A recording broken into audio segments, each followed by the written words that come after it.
Gold, trusted gold buyers. మీరు తాకట్టు పెట్టిన బంగారాన్ని విడిపించి ఈ రోజు ఉన్న మార్కెట్ ధరకు కొనబడను.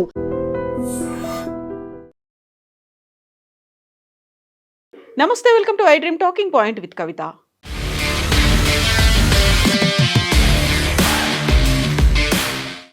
ఇరాన్, ఇజ్రాయెల్, అమెరికా మధ్య యుద్ధం 11వ రోజుకు చేరుకుంది. డొనాల్డ్ ట్రంప్ ఈ యుద్ధం తొందరలోనే సమసిపోతుంది అని చెప్తూ ఉంటే, ఇరాన్ దగ్గర నుంచి వస్తున్నటువంటి ఒక సమాచారం మాత్రం ఇప్పుడు ప్రపంచాన్ని వణికిస్తోంది.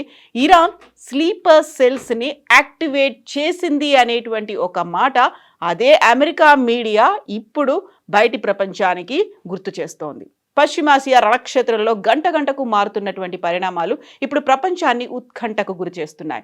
ఒకవైపు అమెరికా, ఇజ్రాయెల్ దాడులతో ఇరాన్ విలవిల్లాడుతుంటే, మరోవైపు అమెరికా అధ్యక్షుడు డొనాల్డ్ ట్రంప్ ఈ యుద్ధం చాలా త్వరగా ముగిసిపోతుంది అని ప్రకటించి అందరినీ ఆశ్చర్యపరిచారు.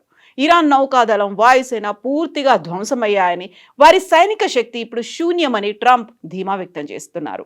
అయితే ఇదే సమయంలో టెహ్రాన్ మాత్రం ఇప్పుడే యుద్ధం మొదలైందంటూ పోస్ట్ చేయడం అందరినీ ఆశ్చర్యానికి గురి చేస్తోంది. ఉద్రిక్తతలు రోజు రోజుకు పెరుగుతున్నటువంటి నేపథ్యంలో అమెరికా, ఇజ్రాయెల్ సంయుక్త దాడులతో ఇరాన్ అట్టుడుకుతుంటే, తాజాగా ఇరాన్ నుంచి వచ్చిన ఒక రహస్య సంకేతం అంతర్జాతీయ నిఘా వర్గాలను కలవరపెడుతోంది. ఫిబ్రవరి 28న జరిగిన దాడిలో Iran supreme leader Ayatollah Ali Khamenei మరణానంతరం విదేశాల్లో ఉన్నటువంటి ఇరాన్ స్లీపర్ సెల్స్ని యాక్టివేట్ చేసేందుకు ఇరాన్ ప్రయత్నిస్తోంది అనేటువంటి అనుమానాలు వ్యక్తమవుతున్నాయి. ఇంతకీ ఆ రహస్య సంకేతం ఏంటి? ఎందుకంతలా భయపడుతున్నారు?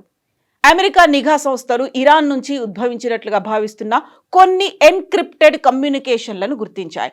ఈ సమాచారం సాధారణమైంది కాదని విదేశాల్లో ఉన్నటువంటి ఇరాన్ గూఢచారులు లేదా స్లీపర్ సెల్స్ కోసం పంపిన ఆపరేషన్ ట్రిగ్గర్ కావచ్చని ఫెడరల్ అలర్ట్ హెచ్చరికలు జారీ చేసింది.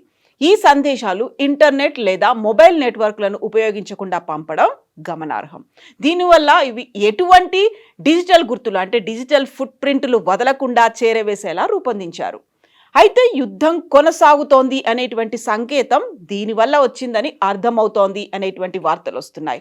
ఈ సందేశాలు కేవలం ఎవరికైతే అసోసియేట్ అయి ఉన్నాయో వారికి మాత్రమే అర్థమవుతాయని, ఇవి ఒక రకమైన ఆదేశాల వంటివని నిపుణులు చెప్తున్నారు. ఈ సంకేతాలు ఖచ్చితంగా ఎక్కడ అటాక్ జరుగుతుందనే సమాచారాన్ని ఇవ్వకపోయినప్పటికీ అంతర్జాతీయంగా అనుమానాస్పద రేడియో ఫ్రీక్వెన్సీ కార్యకలాపాలపై నిఘా పెంచాలని నిఘా వర్గాలు ఆదేశించాయి.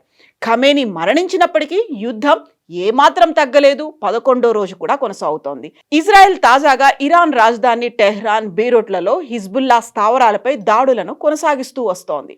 ఇప్పుడు ఇరాన్, ఇజ్రాయెల్ యుద్ధం 11వ రోజుకు చేరుకున్నా కూడా ఇరాన్ తన వంతుగా అమెరికా, ఇజ్రాయెల్ సైనిక స్థావరాలను లక్ష్యంగా చేసుకుని క్షిపణి, డ్రోన్ దాడులతో ఎదురుదాడి చేస్తోంది. ఆదివారం సౌదీ అరేబియాలో ఉన్నటువంటి నివాస ప్రాంతాలపై జరిగిన దాడిలో ఒక భారతీయుడు సహా 2 మరణించారు. ఇరాన్ ఐక్యరాజ్య సమితి రాయబారి తెలిపిన వివరాల ప్రకారం ఈ యుద్ధంలో ఇరాన్ దేశంలోనే ఇప్పటి వరకు 1332 మంది పౌరులు మరణించారు. వేల సంఖ్యలో అక్కడ స్థానికులు గాయపడ్డారు. ప్రిలిమినరీ సిగ్నల్స్ అనాలిసిస్లో ఎన్క్రిప్టెడ్ కమ్యూనికేషన్స్ ఇరాన్ నుంచే వచ్చినట్లుగా ఇప్పుడు ఈ ఆపరేషన్ ట్రిగ్గర్ లేకపోతే స్లీపర్ సెల్స్ దగ్గర నుంచి సమాచారం వచ్చినట్టుగా భావిస్తున్నారు. సాధారణానికి భిన్నంగా ఈ సిగ్నల్స్ పలు దేశాల నుంచి రీబ్రాడ్కాస్ట్ అయ్యాయి. అంటే డిఫరెంట్ ప్లేస్ల నుంచి అదే మెసేజ్ రీబ్రాడ్కాస్ట్ అయినట్టుగా ఐడెంటిఫై చేశారు. రేడియో ఫ్రీక్వెన్సీ కమ్యూనికేషన్లను నిరంతరం పర్యవేక్షించే విశ్లేషకుల దృష్టిని ఆకర్షించింది ఆ భాష. ఎన్క్రిప్టెడ్ భాషలో ఉన్నటువంటి ఆ మెసేజ్లను చదవటం అంత ఈజీ ఏం కాదు. డీక్రిప్షన్కి ఉన్న వారు మాత్రమే వాటిని చదవగలుగుతారు. ఇంటర్నెట్ లేదా మొబైల్ నెట్వర్క్లపై ఆధారపడకుండా, డిజిటల్ ఆధారాలు దొరకకుండా సిగ్నల్స్ పంపడానికి ఇటువంటి కమ్యూనికేషన్ పద్ధతులను సాధారణంగా నిఘా సంస్థలు లేదంటే ఉగ్రవాద ముఠాలు ఉపయోగిస్తుంటాయి. Iran supreme leader Ayatollah Ali Khamenei హత్యతో ఇరాన్ తీవ్ర ఆగ్రహావేశాలకు లోనైంది. శత్రు దేశాలైనటువంటి అమెరికా, ఇజ్రాయెల్ పైన పగ తీర్చుకోవడానికి సిద్ధమైంది. ఈ నేపథ్యంలోనే స్లీపర్ సెల్స్ను యాక్టివేట్ చేసినట్లుగా తెలుస్తోంది. ఒక అమెరికన్ మీడియా వెల్లడించినటువంటి వివరాల ప్రకారం ఖమేనీ మృతి తర్వాత ఇరాన్ స్లీపర్ సెల్స్ను యాక్టివేట్ చేసింది. విదేశాల్లో ఉన్నటువంటి స్లీపర్ సెల్స్ దాడులు చేసేందుకు ప్లాన్ చేశారు. ఇందుకు సంబంధించి ఎన్క్రిప్టెడ్ కమ్యూనికేషన్స్ ను అమెరికన్ ఇంటెలిజెన్స్ ఏజెన్సీలు గుర్తించాయని, అయితే నిఘా వర్గాలు వాటిని సమర్థవంతంగా అడ్డుకున్నాయి అనేటువంటి వార్తలు కూడా వస్తున్నాయి. అయితే డొనాల్డ్ ట్రంప్ చేసినటువంటి ఈ వ్యాఖ్యలతో యుద్ధం ముగింపు దశకు చేరుకుందా అనేటువంటి అభిప్రాయాలు, అంచనాలు కూడా వస్తున్నాయి. పశ్చిమాసియాను వణికిస్తున్నటువంటి ఇరాన్, ఇజ్రాయెల్, అమెరికా యుద్ధం ముగింపు దశకు చేరుకుందా అంటే అవుననే అంటున్నారు అమెరికా అధ్యక్షుడు డొనాల్డ్ ట్రంప్. ఫిబ్రవరి 28వ తేదీ ప్రారంభమైనటువంటి అమెరికా ఇజ్రాయెల్ దాడులతో ఇరాన్ సైనిక శక్తి పూర్తిగా తుడిచిపెట్టుకుపోయిందని, యుద్ధం చాలా త్వరగా ముగుస్తుందని ఆయన ఆశాభావం వ్యక్తం చేశారు.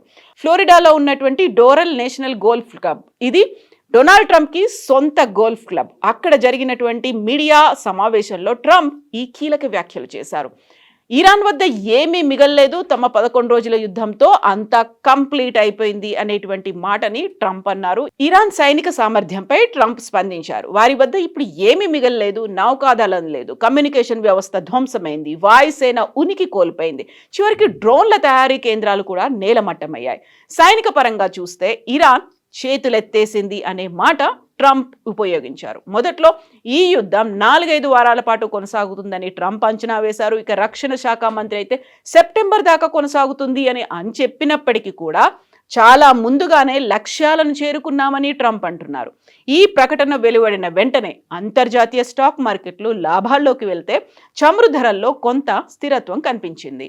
ఇక దీంతో పాటుగా ట్రంప్ ఇంకొక మాట కూడా అన్నారు. ఒకవేళ ఇరాన్ కనుక ఏ ఒక్క చిన్న పొరపాటు చేసినా కోలుకోలేనంత దెబ్బతింటారు అనేటువంటి ఒక హెచ్చరిక కూడా ఆయన జారీ చేశారు. యుద్ధం ముగిసిందని చెబుతూనే ఇరాన్ పాలకులకు ట్రంప్ తీవ్ర హెచ్చరికలు జారీ చేశారు.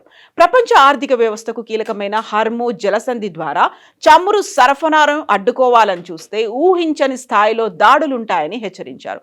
ఒకవేళ ఇరాన్ ఇలాంటి ప్రయత్నం చేస్తే మేము వారిని ఎంత దారుణంగా కొడతామంటే ఆ ప్రాంతం మళ్లీ కోలుకోవడానికి కొన్ని దశాబ్దాలు పడుతుంది అని స్పష్టం చేశారు.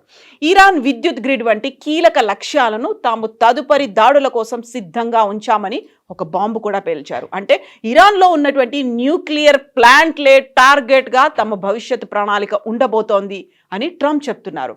ఒకవైపు ఇలాంటి మాటలు అంటూనే రష్యాతో కూడా చర్చలు కొనసాగించే విషయం గురించి చెప్పారు. Iran supreme leader Ali Khamenei మరణానంతరం ఆయన కుమారుడు మొస్తబా ఖమేనీని కొత్త నాయకుడిగా ఎంచుకోవడాన్ని ట్రంప్ తప్పుపడ్డారు.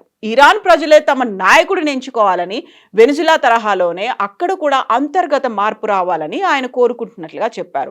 ఇదే అంశంపై రష్యా అధ్యక్షుడు పుతిన్తో తాను ఫోన్లో కూడా మాట్లాడానని ట్రంప్ చెప్తున్నారు. పశ్చిమాసియాలో శాంతి నెలకొల్పడానికి పుతిన్ సహకరించడానికి సిద్ధంగా ఉన్నారని ట్రంప్ వెల్లడించారు. అయితే పెంటగాన్ మాత్రం యుద్ధం ఇప్పుడే మొదలైంది అని సోషల్ మీడియాలో పోస్ట్ చేయడం ట్రంప్ మాటల్లోని వైరుధ్యాలు అమెరికాలో రాజకీయ చర్చకు దారితీశాయి. ఒక రకంగా అమెరికా అధ్యక్షుడు డొనాల్డ్ ట్రంప్ ఇరాన్ దగ్గర ఏమీ లేదు, యుద్ధం తొందరలోనే ముగిసిపోవచ్చు అని చెప్తున్నప్పుడు పెంటగాన్ మాత్రం యుద్ధం ఇప్పుడే మొదలైంది అని చెప్తోంది. బట్ ఇరాన్ వైపు నుంచి స్లీపర్ సెల్స్ని యాక్టివేట్ చేస్తున్నారు అనేటువంటి మాటతో పాటుగా ఇరాన్లో ఉన్నటువంటి న్యూక్లియర్ ప్లాంట్ల మీద కూడా అటాక్ చేయడానికి మేము రెడీగా ఉన్నాము అంటూ ఇంకొక హెచ్చరికని ట్రంప్ జారీ చేయడం, ఇక్కడే పరస్పర వైరుధ్యంగా ఉండేటువంటి స్టేట్మెంట్లు బయటపడుతున్నాయి. అందులోనూ ఇరాన్ కూడా ఇప్పటికీ కూడా తగ్గట్లేదు, తలొగ్గట్లేదు. 11వ రోజు కూడా కొనసాగుతూనే ఉన్నాయి దాడులు అనేది. దీంతో పాటుగా యునైటెడ్ అరబ్ ఎమిరేట్స్కి సంబంధించి అక్కడి నుంచి కూడా ఒక వార్త వస్తోంది, మధ్యవర్తిత్వం చేయాలి. మోదీ కనుక ఒక్క ఫోన్ కాల్ చేస్తే, ఇరాన్ అండ్ ఇజ్రాయెల్లో ఉన్నటువంటి దేశాధినేతలకు కాల్ చేస్తే ఈ యుద్ధం ఆగిపోతుంది అనే మాటని, ఒక ఆశాభావాన్ని యునైటెడ్ అరబ్ ఎమిరేట్స్ కూడా వ్యక్తం చేసింది. యాక్చువల్గా ఈ యుద్ధం ఎంతకాలం కొనసాగుతోంది, ఎవరెవరు ఎలాంటి స్ట్రాటజీస్, అంచనాలతో ముందుకెళ్తున్నారు, మీరేమనుకుంటున్నారో కామెంట్స్ రూపంలో తెలియజేయండి.